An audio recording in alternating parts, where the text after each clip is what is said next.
এদেশের 100% ছেলেদের ভিতরে 50% ছেলেমেয়েরা বাপ মারে মানে না।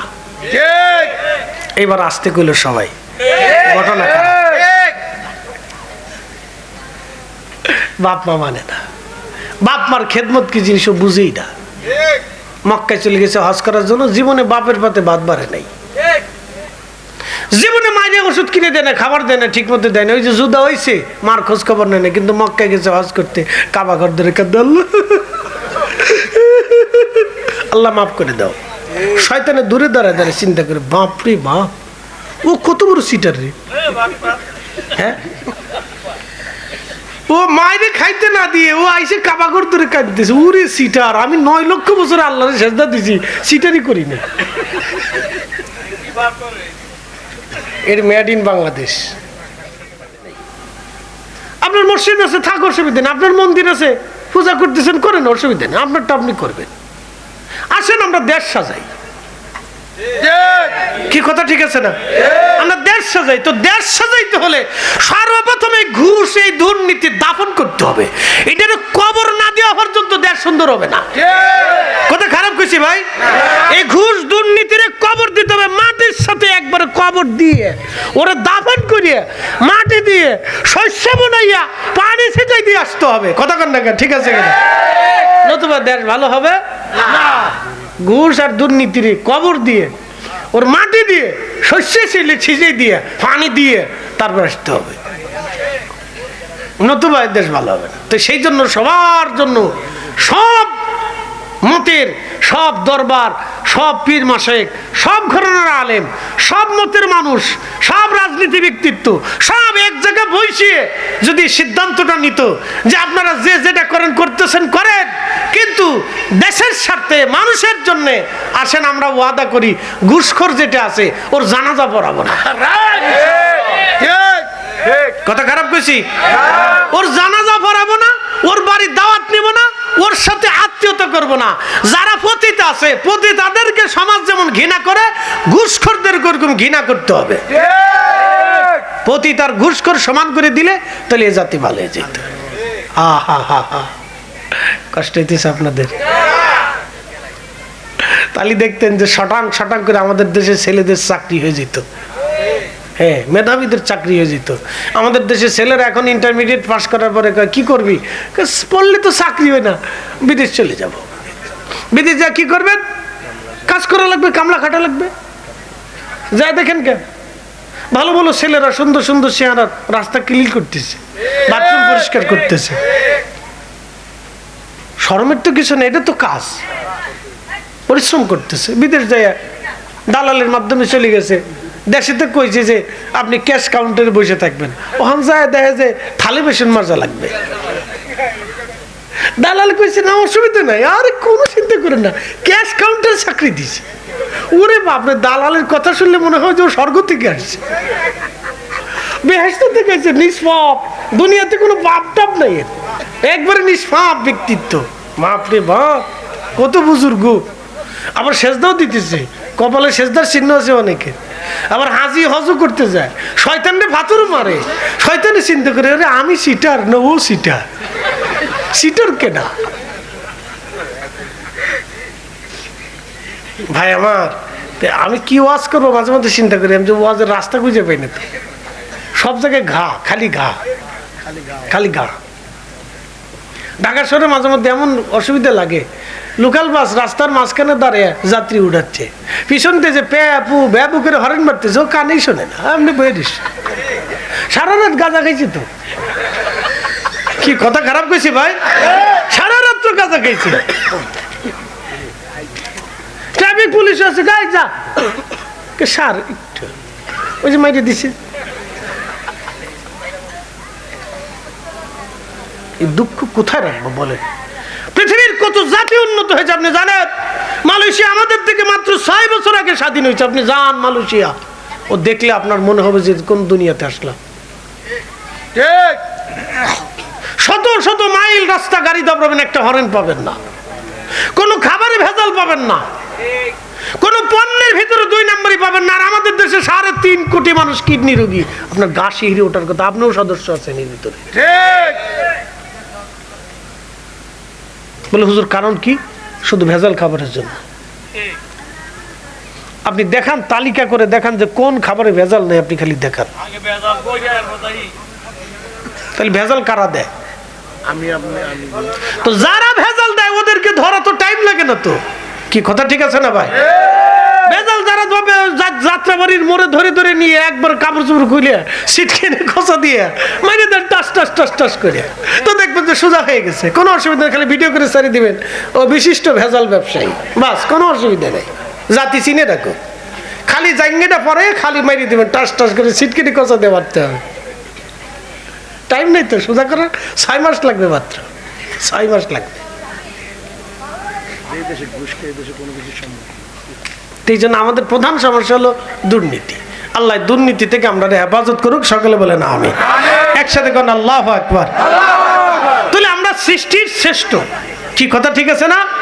আমরা সৃষ্টির কথা কন না, সৃষ্টির জোরে বলেন আল্লাহু আকবার, আরো জোরে বলেন আল্লাহু আকবার। এখন ওয়াজ আসি, ভূমিকম্প আর একটা কারণে আসবে। এবার আমাদের সবার গায়ে কিন্তু লাগবে মনে কিছু নিয়ে নেব। এটা সে 100% ছেলেদের ভিতরে 50% ছেলে মেয়েরা বাপ মারে মানে না। এবার আসতে কইল সবাই, ঘটনা বাপ মা মানে না, বাপ মার খেদমত কি জিনিস বুঝেই না। মক্কায় চলে গেছে হজ করার জন্য, জীবনে বাপের পাতে ভাত বাড়ে নাই, জীবনে মাইনে ওষুধ কিনে দেয় না, খাবার দেয় না, ঠিক মতো দেয় না। ওই যে যুদ্ধ হয়েছে মার খোঁজ খবর নেয় না, কিন্তু মক্কায় গেছে হজ করতে, কাবা ঘর ধরে কাঁদে আল্লাহ মাফ করে দাও।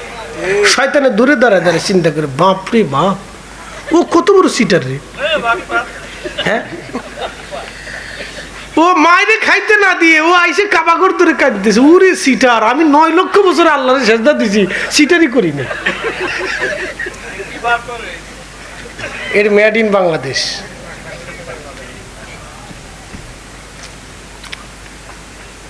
বুঝে আপনি শোনেন, এই জন্য আমাদের মৌলিক ইসলামের মূল গুণাবলীতে আসতে হবে। নীতি, নীতিতে মুসলমান হতে হবে, কথা কর না কেন, ঠিক কিনা? নীতির মুসলমান হতে হবে, নীতিতে মুসলমান। মুসলিম মিথ্যা বলে না, মুসলিম ধোঁকা দেয় না, মুসলিম অন্যের মাল খায় না, অন্যের মাল মারে না। মুসলিমের কাছে তার সন্তান যেমন নিরাপদ, আরেকজনের সন্তান ওরকম নিরাপদ। নীতির মুসলমানেরা, সাহাবে কেরাম কলিজা দিয়ে দিছে, রক্ত দিয়ে দিছে, না খেয়ে থাকছে, পেটের মধ্যে পাথর চাপা দিয়ে। আবু হুরায়রার মতো মুহাদ্দিস সাহাবী, মুহাদ্দিসুদ দুনিয়া, দুনিয়ার সব মুসলমানদেরকে তিনি হাদিস শিখিয়েছেন। হযরত আবু হুরায়রা রাদিয়াল্লাহু আনহু পেটের মধ্যে পাথর চাপা দিয়ে, কাপড় দিয়ে বেঁধে মসজিদে নববীর বারান্দাতে উপর হয়ে পড়ে থাকতেন। আল্লাহু আকবার। আপনি শুনলে গা শির উঠবে, সাহাবী রাসূল। মুসলমান লালপুরবাসী, এটা কোন থানা? গরিপুর না? আরে তিতাসে এসে পড়ছি, বাপরে বাপ। তিতাসের মুসলমান, খুব মনোযোগ দিয়ে কথাগুলি শুনবেন। আপনাদের এলাকায় আর মনে হয় আসা হয় নাই, না আসছিলাম? আর আসিনি, এলাকায় আসলাম। এই জন্য কিছু গুরুত্বপূর্ণ কথা আপনাদেরকে শোনালাম, মূল আলোচনায় চলে যায়। শেষ কথা মনোযোগ দিয়ে শুনবেন। আল্লাহর নবী বলেন, আমার উম্মত পিতা মাতার খেদমত করলা না, বাবা আমাকে তুমি পাইলা বৃদ্ধকালে, কিন্তু খেদমত করে জান্নাত নিতে পারলা না, তুমি ধ্বংস হয়ে গেলা, তোমার আখিরাত বরবাদ হয়ে গেল। নবীজি বলেন, সাহাবীরা, মা বাবার চেহারার দিকে যদি তুমি মায়ার নজরে, ভালোবাসার নজরে তাকাও, একটা কবুল হজের সওয়াব হয়ে যাবে। সাহাবী বলেন, ইয়া রাসূলুল্লাহ, যদি 100 বার তাকায়, নবী বলেন 100টা কবুল হজের সওয়াব আল্লাহ লিখে দেবে। একবার জোরে বলা যাবে কি মারহাবা? তাহলে হজ কোথায় একটু চিন্তা করেন। আল্লাহু আকবার। আজকে একটা বাস্তব ঘটনা শোনাই। আমি মাহফিল করতে গেলাম লালমনিরহাট। লালমনিরহাটের একটা থানার নাম আছে হাতিবান্ধা। কি নাম চিন্তা করেন? হাতিবান্ধা থানার একটা বাজারে গেলাম মাহফিল করতে, বাজারের নাম গুতামারি। আপনাকে গুতা মারেননি? না হুজুর, গুতা মারি না। তো নাম গুতামারি কেন? হুজুর মুরব্বীরা রাখছে। আচ্ছা ঠিক আছে, গুতামারি। আর পঞ্চগড়ের ওদিকে যাব না, ওদিকে গেলে হেনার বসে থাকার কায়দা নেই। তো গুতা মারি, গুতা মারেননি কেন হুজুর? গুতা মারি না। আচ্ছা ঠিক আছে, গুতা মারি। তো ওই এলাকায় মাহফিল যাওয়ার পরে হাজী সাহেব একটা ঘটনা শুনাইলেন, খুব আশ্চর্য, মারাত্মক ঘটনা। করোনার আগে উনি হজে গেছেন। উনি বললেন আমি ওই ফ্লাইটে উপস্থিত ছিলাম, ওই কাফেলাতে মুয়াল্লিম সাহেবের সাথে আমরা 1 থেকে 150 মতো হাজি এরকম হজে যাচ্ছি এক কাফেলায়। এক বিমানে আমরা উপস্থিত। ওই বিমানে আপন 2 ভাই একসাথে হজে যাচ্ছিলেন, তারা আমরাও হাজি। রওনা করলাম বাংলাদেশ থেকে হেরাম বেদে, আমরা বিমানে রওনা করলাম। বিমান ফ্লাই করলো। আহা, বিমান যেতে যেতে জেদ্দা বিমান বন্দরে বিমান অবতরণ করলো। বিমান নামার পরে, বিমান যখন নেমে গেল, বিমান নেমে যাওয়ার পরে আহা, হাজিরা বললেন, হাজি সাহেব বললেন আমাদের সাথে থাকা আপন 2 ভাই হঠাৎ করে অন্ধ হয়ে গেল। বিষয়টা বুঝলাম না, অন্ধ কেন হয়ে গেল? ডাক্তারের কাছে নিয়ে যাওয়া হলো। মক্কার বড় ডাক্তার দেখানো হলো। ডাক্তার বলল চোখে কোনো রোগ নাই। চোখ পরীক্ষা নিরীক্ষা করে দেখা গেল চোখে কোনো রোগ নাই, কিন্তু তারা চোখে দেখে না, এটাও সত্য। চোখে যে রোগ নাই এটাও সত্য। 2 ভাই মুয়াল্লিম চিন্তা করল আমি তো হাজি আনছি, হজ করাতে হবে। 2 ভাই একসাথে হজে। হাজি সাহেব আহা, তিনি বলতেছেন 2 ভাইকে গাইড নির্বাচন করে দেওয়া হলো হজ করানোর জন্য। তারা হেরেমে গেল, আল্লাহর ঘর ধরে তারা দোয়া করলো, কিন্তু চোখ ভালো হলো না। মাকামে ইব্রাহিমে নামাজ পড়ে দোয়া করলো, কিন্তু চোখ ভালো হলো না। সাফা মারওয়াতে সাই করার পরে দোয়া করলো, কিন্তু চোখ ভালো হলো না। হজের আনুষ্ঠানিকতা শুরু হয়ে গেল, হজ শুরু হয়ে গেল। হারাম থেকে সমস্ত হাজিদেরকে মিনাতে নেওয়া হয়। মিনায় যে দোয়া করলো, হাজি চোখ ভালো হলো না। মিনা থেকে আরাফাতে হাজিদেরকে নিয়ে যাওয়া হলো, এমন একটা জায়গা যেখান থেকে কোন হাজিকে আল্লাহ ফেরত দেয় না, সেই জায়গার নাম আরাফাতের মাঠ। হাজি, সমস্ত হাজিরা আরাফাতের মাঠে এত কান্না করে।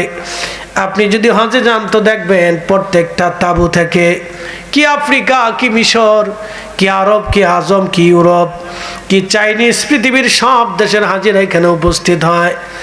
সব হাজিরা আরাফাতের মাঠে চিৎকার মেরে মেরে চোখের পানি ফেলে ফেলে ডুকরিয়ে ডুকরিয়ে কাঁদে, রাব্বি তোমার দরজায় আজ আমরা হাজির হয়ে গেলাম।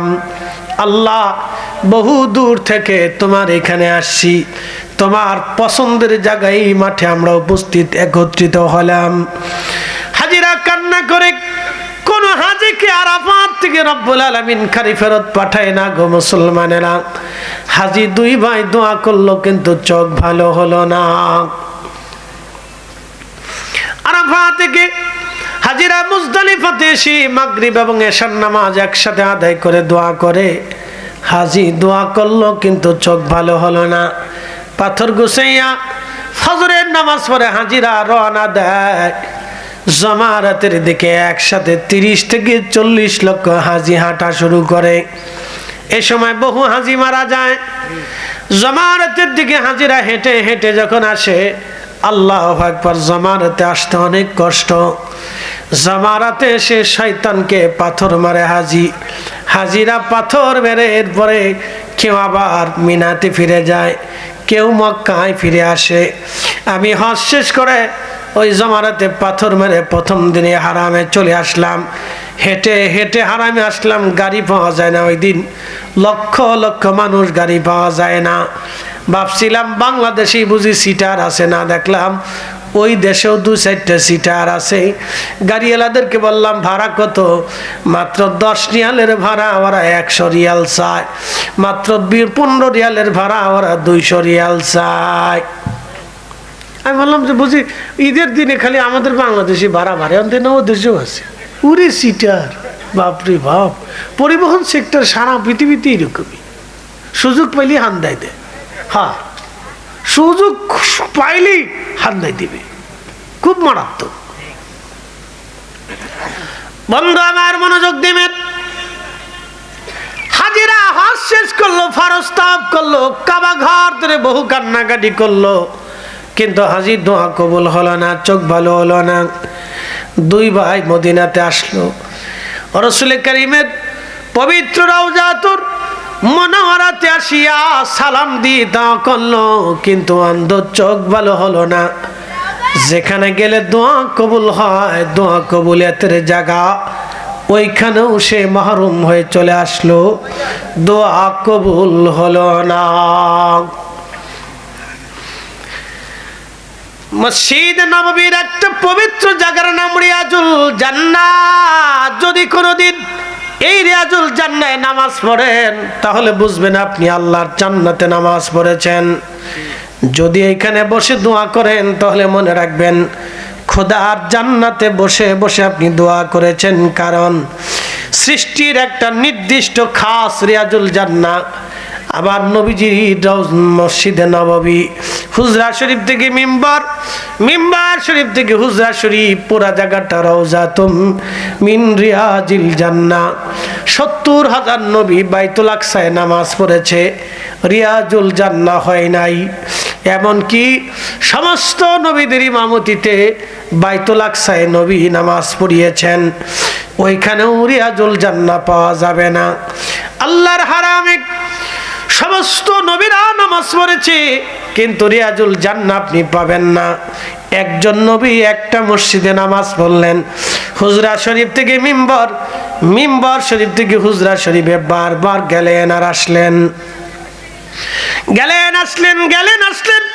যাওয়ার কারণে আমার রব, আমার মালিক খুশি হইয়া ওই জায়গাটাকে রিয়াজুল জান্নাহ বানাইলেন। ওই জায়গাটা আল্লাহর নবীর হুজরা শরীফের সাথে আল্লাহর জান্নাতে জান্নাতুল ফেরদৌসের সাথে অ্যাড করে দেওয়া হবে। একবার জোরে বলা যাবে আল্লাহু আকবার। শ্রেষ্ঠ নবী দিলাম ওরে তরিয়ে নিতে রোজা হাসরে, ঠিক কিনা? শ্রেষ্ঠ নবী দিলাম ওরে তরিয়ে নিতে রোজা হাসরে, পথ না ভুলি তাই তো দিলে পাক কুরআনের বাণী। খোদা তোমার মেহেরবানি, সুন্দর ফুল সুন্দর ফল মিঠা নদীর পানি, খোদা তোমার মেহেরবানি। হাজি ওইখানে বসে বসে দোয়া করলো, কিন্তু চোখ ভালো হলো না। মসজিদে নববী মদিনাতুল মুনাওয়ারা আল্লাহর কাছে পছন্দের একটা মদিনা, পছন্দের একটা শহর। এই শহরে দোয়া কবুলের জায়গা, দোয়া হলো কিন্তু কবুল হলো না। হাজী সাহেব বলতেছেন, হুজুর যখন আমরা রওনা করলাম মদিনা, এয়ারপোর্ট থেকে বিমান আকাশে উড়াল দিল, বাংলাদেশের উদ্দেশ্যে বিমান উড়াল দিল। বিমান উড়ে যত বাংলাদেশের দিকে আসে তত তাদের চোখ ধীরে ধীরে ধীরে ধীরে খুলতে লাগলো। বাংলাদেশ এয়ারপোর্টে যখন বিমান নামলো তখন তাদের চোখ একেবারে ভালো হয়ে গেল। চোখ ভালো হয়ে যাওয়ার পরে আমরা আশ্চর্য হলাম, ব্যাপার কি? হাজিরা হজের ভিতরে চোখ ভালো হলো না, কাবা দেখলো না, নবীর স্মৃতি বিজড়িত জায়গা দেখলো না, মদিনা দেখার সুযোগ হলো না, মদিনাতুল মুনাওয়ারা দেখার সুযোগ হলো না হাজিরা। কিন্তু বাংলাদেশে আসার পরে চোখ ভালো কেন হলো? নিশ্চয় রে এই দুই হাজির জীবনে বিরাট বড় কোনো অপরাধ আছে।